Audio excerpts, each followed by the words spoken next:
आप कहेंगे नहीं। अगर मैं पूछूं शान रिसालत के ताल्लुक से आपके पास मालूमात है, आप कहेंगे नहीं। अगर मैं ये कहूं कि आपको वुजू करने का तरीका मालूम है, 100 में 80 लोग कहेंगे नहीं। इसका मतलब यह है कि मुझे इस वक्त बेदारी कॉन्फ्रेंस में ये बताना है कि अगर तुम मुसलमान हो, डॉक्टर बाद में बनना, पहले वुजू का तरीका सीखा। इसलिए कि डॉक्टर बनना फर्ज नहीं है, मगर खुदा की अजमत और वहदानियत के ताल्लुक से सच्चा और अच्छा अकीदा अहले सुन्नत रखना जरूरी है।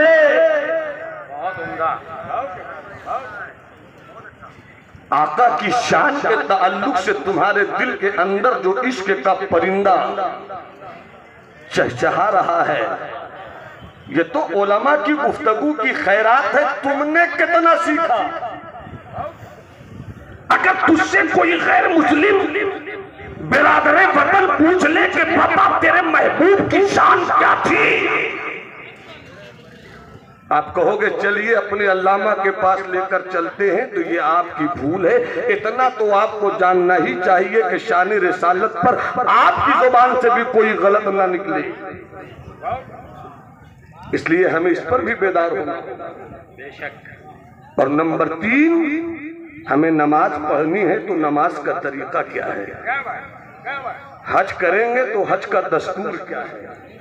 दूसरी हदीस की रोशनी में मैंने ये बात मुख्तसर में रखी। और एक बात और करूं, गाजी मिल्लत साहब किबला, ये जो हर दिन एक नए नए कुफरे के खिलौनों से मेरी मुलाकात हो रही है, और इस खिलौने को हम तोड़ना भी नहीं चाहते। ये जो बंबई के साहिलों पर आवारा कुत्तों और बेहुदा कुतियों की तरह नाचने वालों ने और नचनियों ने बड़ी खामोशी से तुम्हारे अकीदो ईमान के रिश्ते को छीन लिया। जिस दिन तुम जान लोगे खुदा की अजमत के ताल्लुक से अकीदा क्या है, तो ये बंबई के आवारा कुत्ते कभी तुम्हारे ईमान के पाकीज़ा गोश्त को नोचने की कोशिश नहीं करेंगे। क्या बात! बड़ा मशहूर शेर है, बड़ा मशहूर शेर है, मेरे लिए नहीं है मगर आपको होशियार कर रहा हूं। नकले कुफर कुफर नबाशत, खुदा भी जब जमीन पर आसमां से देखता होगा, बोलो माज़ अल्लाह। सब हाथ उठाकर यहाँ पर कहो माज़ अल्लाह। खुदा भी जब जमीन पर आसमां से देखता होगा, माज़ अल्लाह मेरे महबूब को किसने बनाया सोचता होगा। एक शेर है बंबई के कूचे आवारगी से निकला हुआ ये शेर, मगर ईमान के शहजादों को लूट रहा है। मेरा खुदा वो है जो जगह से पाक है। अब तुमने कहा आसमां से देखता होगा, जमीन पर देखता होगा, और फिर कितनी बड़ी बेहूदगी है। मेरे महबूब को किसने बनाया सोचता होगा। अरे जिसने जन्नत की हूर मेरे लिए पैदा कर दिया है, वो इस दुनिया की गोरी चिट्टी लंगूरों के लिए क्या सोचेगा? वो तो सोचने से पाक है। जब आप अपना अकीदा बेहतर रखेंगे तो बंबई के कुत्तों की भूख आपके ईमान की तिजोरियों पर हमला न कर सके। अब एक हदीस शरीफ हो, सरकार है सुबह की नमाज पढ़ाकर अपने दीवानों की तरफ देखते हैं, और देखकर मेरे आका फरमाते हैं दीवानों में सिद्दीक भी होंगे, दीवानों में उमर भी होंगी, उस्मान गनी भी होंगे, मौलाए कायनात हजरत अली भी होंगी, सहाबे किराम की पाकीज़ा अंजुमन। डॉक्टर हो तो सुनो, माजरत के साथ हम मौलवियों ने तो आजादी के बाद हम मौलवियों ने ये ठीका ले रखा है कि कौम के दरवाजे पे चंदा करूंगा और अपनी कौम के बेटों को हाफिज आलिम कारी मुफ्ती दूंगा। वो मेरी कौम के डॉक्टरों, आप कब दरवाजे दरवाजे भीख मांग कर कौम को डॉक्टर दोगे? क्या बात,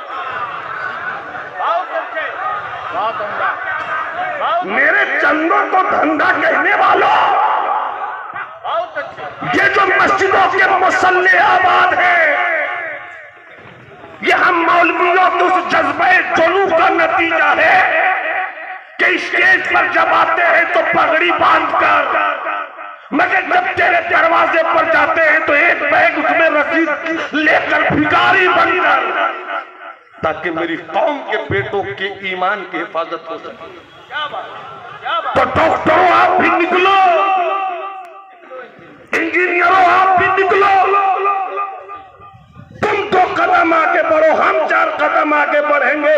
जिस दिन दोनों कदम मिलाकर आगे बढ़ेंगे तो इकबाल के शेर का ये रंग सामने हो जाएगा कि एक हो मुस्लिम हरम की बासवानी के लिए नील के साहिल से लेकर ताबखा के काश है।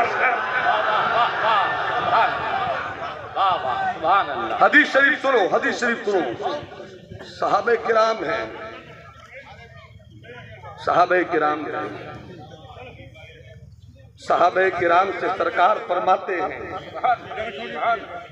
लक़द नज़लत अलैया लैला आया। वक्त बहुत हुआ चाहता है, पर इसको सुन लीजिए। सरकार फरमाते हैं, आज की रात मुझ पर एक आयत उतरी है, फवैलुल लिमन क़रअहा वलम यतदब्बर। बर्बादी है उस शख्स के लिए जिसने ये आयत पढ़ ली और गौर व फिक्र से काम नहीं लिया। कभी ऐ नौजवान मुस्लिम तदब्बुर भी किया तूने? कभी ऐ नौजवान मुस्लिम तदब्बुर भी किया तूने? वो क्या गर्दू था, तू टूटा हुआ जिसका है एक तारा। तुझे आगोश में, तुझे उस कौम ने पाला है आगोश मोहब्बत में, कुचल डाला था जिसने पांव से ताजे सरे तारा। क्या बात है। लॉकडाउन में अल्लामा गाजी मिल्लत साहब किबला, आपकी पाकीज़ा फिक्र नजर की अमानत इस वक्त मेरी गुफ्तगू के इस आईने की तरफ हो जाए। लॉकडाउन का माहौल देखा होगा आपने, घर से निकलना मुश्किल था। जायज और नाजायज पर मैं कोई बात नहीं करूंगा, ये डिस्कशन का वक्त नहीं है, मगर सब अपने घरों में बंद थे, मोबाइल खुला था। कोई उर्तुगरुल गाजी देख रहा था, आज लोग कुरुलुस उस्मान देख रहे हैं। ऐ देखने वालों, तुमने इतना तो जरूर सोचा होगा कि बकरी चराने वालों की भीड़ कैसे सुल्तानत उस्मानिया के चेहरे बन गए। क्या बात, क्या बात, वाह, क्या बात। तुमने तो देखा होगा कि कई कबीले के चंद खयूर इस्लाम के बेटों ने महल में रहकर नहीं बल्कि तंबू बंबू के साथ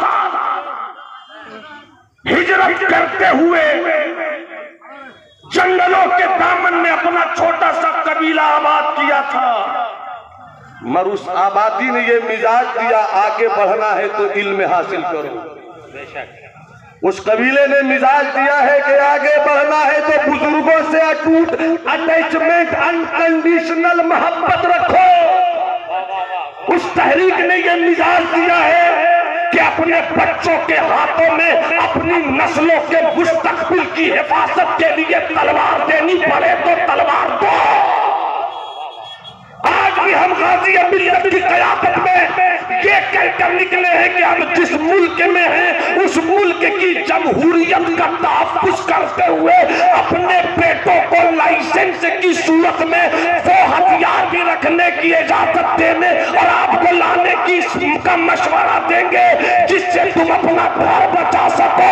और उससे बड़ी तलवार ये है कि तुम अपने बच्चों के हाथ में बम मत देना, तुम अपने बच्चों के हाथों में बंदूक की नालियों की निकली हुई गोलियों की तालीम मत देना, बल्कि हो सके तो अपने बेटे के एक हाथ में कलम दे देना, दूसरे हाथ में किताब दे देना, क्योंकि अब लड़ाई बंदूक की नाली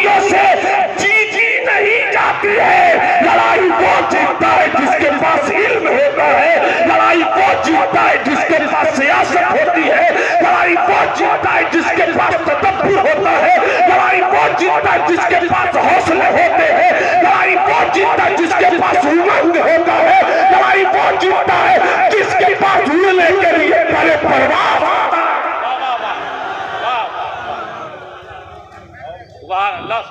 इसलिए मेरे दोस्त, उसी सल्तनत उस्मानिया की इब्तिदा उधर से हुई और खत्म किधर से हुई ये भी देखिएगा।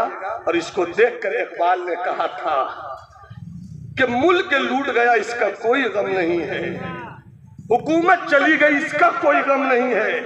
जब इकबाल ने जवानों से खिताब किया था शेर सुखन की सूरत में, तो इकबाल ने यही कहा था, हुकूमत जाती है जाए, सल्तनत जाती है जाए, ये तो आती जाती चीजें हैं, मगर मेरी कौम के बेटों हमें अफसोस ये होता है कि बगदाद की लाइब्रेरी यूरोप कैसे चली गई है, इराक की अलमारी, इल्म की अलमारी यूरोप कैसे चली गई। इसलिए अगर यहाँ से निकल रहे हो, तुम नहीं पढ़ सके तो क्या हुआ, अपने बच्चों को पढ़ाओ, अपने बेटों को पढ़ाओ, आलिम भी बनाओ, डॉक्टर भी बनाओ, आलिम भी बनाओ, इंजीनियर भी बनाओ, आलिम भी बनाओ, वकील भी बनाओ। 1 मिनट में अपनी गुफ्तगू में खत्म कर रहा हूँ। साहबा बैठे हैं, सरकार फरमाते हैं, आज की रात मुझ पर एक आयत उतरी है, जिसने इस आयत को पढ़ लिया और गौर नहीं किया, आका की जुबान रहमत का तेवर तो देखिए, उसके लिए बर्बादी है। सुम्मा वैलुल्लाह, फिर उसके लिए बर्बादी है, सुम्मा वैलुल्लाह, फिर उसके लिए बर्बादी और हिलाकत है। सरकार जुबान रहमत से जिनके हमेशा फूल जलते हैं, वो अपनी कौम की बुलंदी के लिए कैसा लहजा इस्तेमाल पर मारे, जरा देखिए तो सरकार का लहजा। पढ़ो इस आयत को तो गौर करो, नहीं गौर करोगे तो बर्बाद हो जाओगे, नहीं गौर करोगे बर्बाद हो जाओगे, नहीं गौर करोगे बर्बाद हो जाओगे। हमारी बर्बादी की वजह यही है कि हम कुरान पढ़ते हैं मगर गौर नहीं करते। कुरान खानी के लिए कुरान रखा है, चंद बाबाओं ने कुरान को सिर्फ ताबीज के लिए इस्तेमाल कर रखा है। और मेरी कौम का ये तबका ये समझता है जो ताबीज बना कर देता वो बहुत पहुंचा हुआ है। गलत धोखे में तुम हो, सिर्फ कुरान से जो ताबीज बनाकर तुम्हारी सेहत ठीक कर दे वो पहुंचा हुआ नहीं। पहुंचे हुए तो वो उलमा होते हैं जो न रात की ठंडक देखते हैं, न दिन का मौसम देखते हैं, अपनी कौम को जगाने के लिए न खानकाहों का सुकून देखते हैं, न मदरसों का मसलब देखते हैं, निकल पड़ते हैं। वो जानते कौन सी आयत है? वो आयत ये है, इन्न फी खल्क़िस समावाति वल अर्दि व इख्तिलाफिल लैलि वन नहारी लायातिल लिउलिल अलबाब। वो आयत कौन सी आयत है? आयत ये है कि आसमान और जमीन के बदलते हुए रंग को देखो।